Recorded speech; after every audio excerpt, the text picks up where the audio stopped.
Hello everyone, welcome back to our YouTube channel. Last పార్ట్లో యుధిష్ఠిరునికి హస్తినాపురం రాజ్యసభలో పట్టాభిషేకం జరుగుతూ ఉండగా కౌరవ సోదరులందరూ కలిసి కర్ణుడితో రాజ్యసభకు వస్తారు. ఆ తర్వాత ఏం జరిగిందో ఇప్పుడు తెలుసుకుందాం.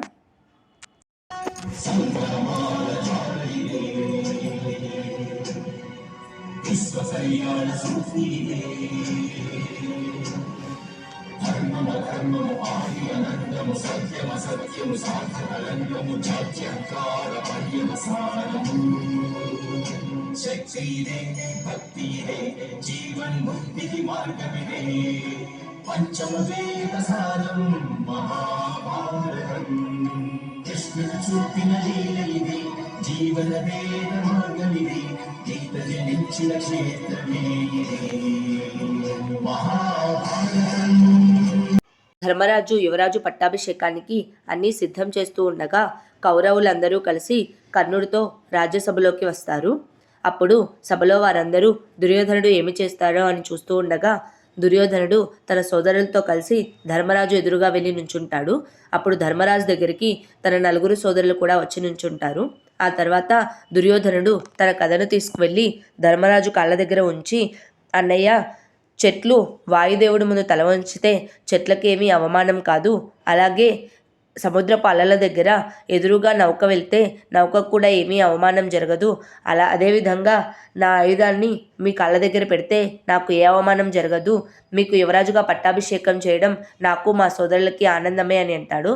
అది చూసిన ధర్మరాజు కూడా చాలా సంతోషిస్తాడు. అప్పుడు ప్రజలందరూ యువరాజు యుధిష్ఠిరుడికి జయహో అని నినాదాలు చేస్తూ ఉంటారు. ఆ నినాదాలు చూసి దుర్యోధనుడికి కోపం వచ్చి అక్కడి నుంచి వెళ్ళిపోతాడు. ఆ తర్వాత అందరూ ఎవరి గదిలోకి వాళ్ళు వెళ్తారు. భీముడు అక్కడే ఉన్న ఒక గిన్నెలో కాకరకాయను తీసి కింద పడవేస్తాడు. అప్పుడు సహదేవుడు, మీరేం చేస్తున్నారు భీమన్నయ్య అనగా, నేను ఈ కాకరకాయని రాత్రంతా పంచదార పాకంలో ఉంచాను, అయినా వీటి రుచి మారలేదు అని అంటాడు. అప్పుడు నకులుడు, వీటిని 1 సంవత్సర కాలం ఉంచి చూడండి, అప్పుడైనా మారుతుందేమో, మన దుర్యోధనుడే మారాడు కదా అని అంటాడు.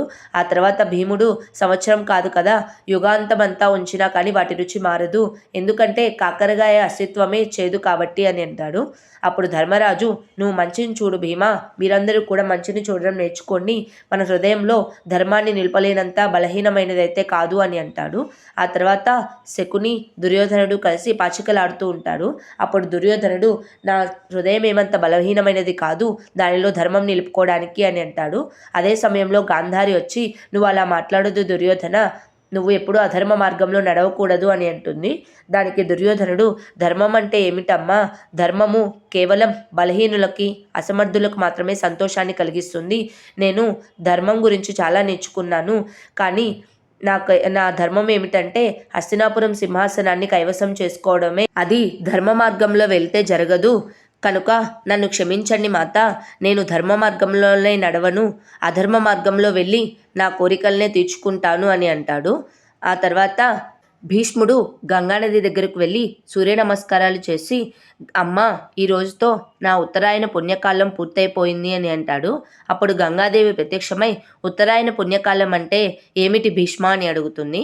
అప్పుడు భీష్ముడు, నేను జన్మించేటప్పుడు మహర్షి వశిష్ఠుల వారిని నా మోక్షానికి మార్గం ఏది అని అంటే, నువ్వు భూమి మీద జన్మించిన తర్వాత నీ జీవిత కార్యం అయిపోయినాక నీవు ఉత్తరాయణ పుణ్యకాలంలో సూర్యుడు అనుమతితో స్వర్గప్రాప్తి లభిస్తుంది అని చెప్తాడు. అందుకే ఈ రోజుతో నా జీవిత కార్యం పూర్తయింది. నేడు యుధిష్ఠిరుడికి హస్తినాపురం రాజ్యసభలో పట్టాభిషేకం జరిగింది, అంటే హస్తినాపురం రాజ్యంలో ధర్మ సంస్థాపన జరిగింది అని అంటాడు. దానికి గంగాదేవి, నీవు నమ్ముతున్నావా, దుర్యోధనుడికి సింహాసనం మీద ఆశ పోయిందని అని అంటుంది. యుధిష్ఠిరుడికి పట్టాభిషేకం జరిగింది కాబట్టి యుధిష్ఠిరుడు తన నలుగురు సోదరులు దుర్యోధను నుంచి తమను తాము రక్షించుకోగలరు, కనుక నా జీవిత కార్యం పూర్తయింది, ఇక నాకు ముక్తి లభిస్తుంది అని అంటాడు. ఆ తర్వాత గంగాదేవి, ఒక్క కార్యం అయిపోతేనే జీవిత కార్యం అయిపోయింది అంటే ఎలా అని అంటుంది.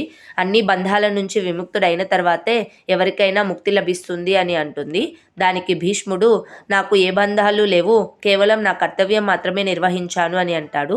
కర్తవ్యం కూడా బంధమే కదా భీష్మ అని అంటుంది. దానికి భీష్ముడు, నేను జీవితాంతం ధర్మ మార్గంలో నడిచినా సరే నాకు ముక్తి లభించలేదా మాత, ముక్తికి లభించే మార్గం ఏమిటి అని అడుగుతాడు. దానికి గంగాదేవి, ఆ మార్గాన్ని నేను చెప్పకూడదు, త్వరలోనే ఒకరు వస్తారు, అందరికీ జ్ఞానం ఇస్తారు, నీ ఒక్కడికే కాదు ఈ లోకమంతటా లోకజ్ఞానం కలుగుతుంది అని అంటుంది. ఆ తర్వాతే నీకు ముక్తి లభిస్తుంది అని చెప్తుంది. దాని తర్వాత ఏం జరిగిందో నెక్స్ట్ పార్ట్లో తెలుసుకుందాం. Please like, share and subscribe to our YouTube channel. Thank you.